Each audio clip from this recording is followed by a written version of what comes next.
Hello, everyone. My name is Mandy Tice. I am the Director of School of Atelier Arts and formerly with the Da Vinci Initiative. And today I want to talk about some Atelier drawing techniques. This video is intended to just be an overview to show you the approach many people have to drawing versus how we do it in the Atelier, and just kind of tease some excitement into people that are interested in realism, are not sure how to get better at what they do, and hopefully I can help you today find a path that meets your goals. So we're going to pretend today that we're looking at this apple and that we're going to draw this apple. Now, typically what people would do is they would make a circle and put a stem in it. So this is going to be our starting point. Now, some of you may not think that this looks very much like an apple, and I would agree with you. Often when people are learning how to draw, they'll start adding details. Maybe they'll add a shadow here, right? And it's still not quite looking like an apple. So what we're going to do today is we're going to start with this idea of drawing, and we're going to correct it using Atelier methods. So what I want to do is, first of all, I want to go from big ideas to small ideas. So I'm going to look at the main part of our apple, and I'm going to ask myself, is this apple taller or is it wider? Right. And let me know in the chat, what do you think? The more you make guesses and are adjusting to the answer, the better off you're going to be in your learning.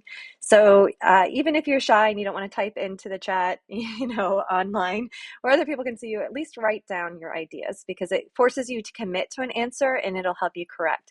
I find when students don't commit to an answer, they have this, oh yeah, I kind of see that, or I kind of saw that, but they're missing out on learning opportunities. So I encourage you to really commit to answers, write them down, write them in the chat, and it'll help you. So, one way we can figure out if it's taller than it is wide is we can take the measurement of the top. And if you're observing in real life, the way you can do this is hold up a pencil to measure. And what I can do, oh, I see what I did. Let's get a new layer here. We want to do this on a different layer. All right, so what we want to do is we can put a vertical as if we're measuring with our pencil, and then we can rotate it and see, oh, look, it appears that the apple is just a tiny bit wider than it is tall.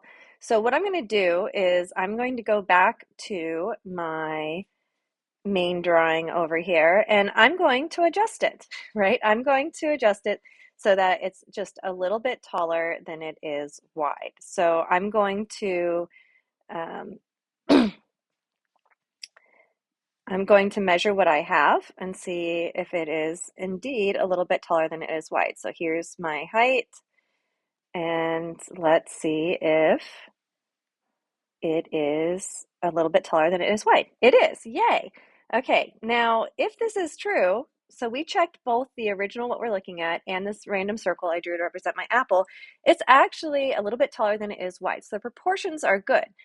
If that's the case, why is it then that this apple does not look like, so why does this apple not look like this apple then? All right. And the answer is that we tend to genericize curves, right? So we're looking at this apple and we're, making a big circle, right? But in reality, the apple we're observing has very specific curve that breaks at very specific points. So one of the Atelier techniques we're going to use is this idea of describing the curve with a straight line, a series of straight lines.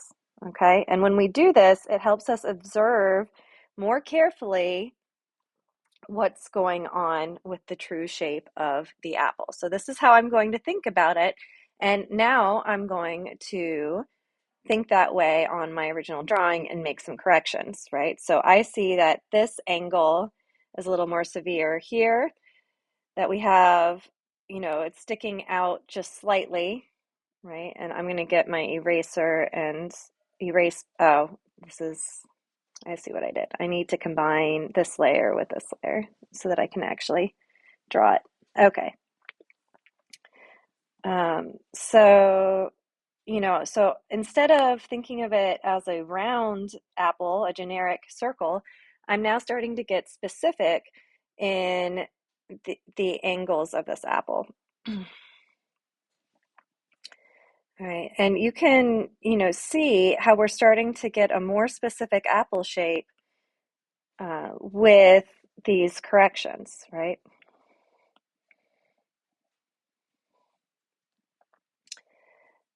Okay, and especially this side, we have kind of some angle here. It angles inwards a little bit here, upwards here, and kind of a flatness down here. All right. Now, it's not that there's going to be all these corners in our final drawing.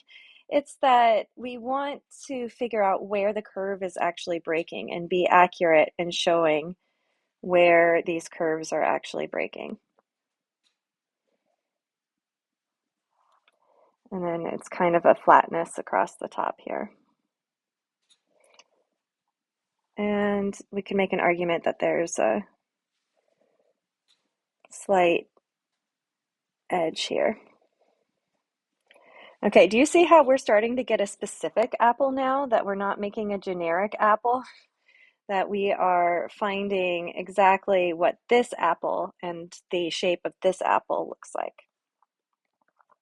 Okay, so one of our first techniques is using straight lines to show curves. That's a great Atelier technique that can help you immensely. We're going to look at just a couple other ideas.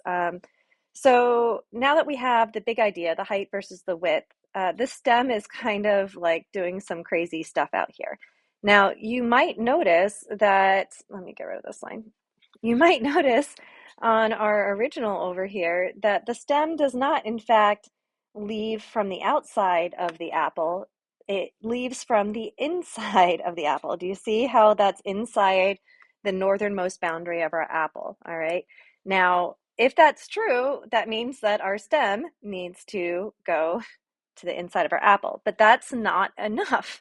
We need to know where from left to right, where that stem is actually hitting. Let me get a new layer before I mess up this layer.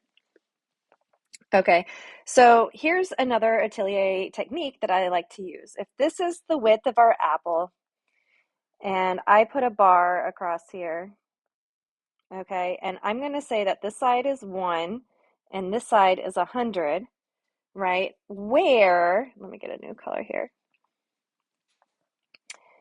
Where would this point be where the apple is hitting? Is it exactly halfway? Is it less than halfway? Is it more than halfway?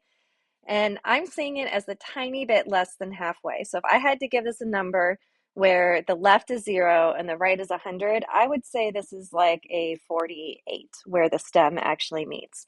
So when I go back to my my drawing here, what I can do is I can think, okay, if this is my left and this is my right, actually I want another new layer here. If this is my, leftmost point and this is my rightmost point, and I had a bar going across here, a straight one presumably. Come on. It's supposed to go, there we go. That, my stem's going to hit in slightly less than halfway, like here, right around 48. So now if I go back to my apple drawing, I can adjust my stem to be coming out. Now, you might also notice while we're doing this that the stem has a slight curve, but it's breaking at a specific point, right? So instead of trying to freehand draw a curve of the stem, if I break it into two, oops, two lines to describe the curve, I'm going to get a more accurate representation. All right, so let me remove this red bar here. And do you see how we're slowly approaching a more realistic vision of this apple? We also want to pay attention to how far down the apple is going. So, for example, how far down is the base of the stem? If I were to put a line through where that stem is hitting, And again, I could do the same thing. The bottom is 0, the top is 100. What would this number be here? And in this case, it's like 80% of the way up, right? And so if I go about 80% of the way up, that's where the bottom of my stem is going to be. So this kind of thinking is very much Atelier thinking. We're not arbitrarily doing things.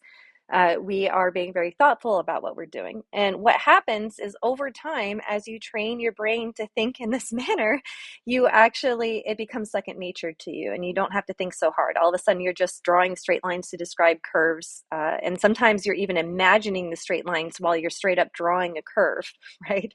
So these are all options available to you. But these are a few Atelier drawing techniques. I hope you enjoyed this video and it helps you get started on your learning journey.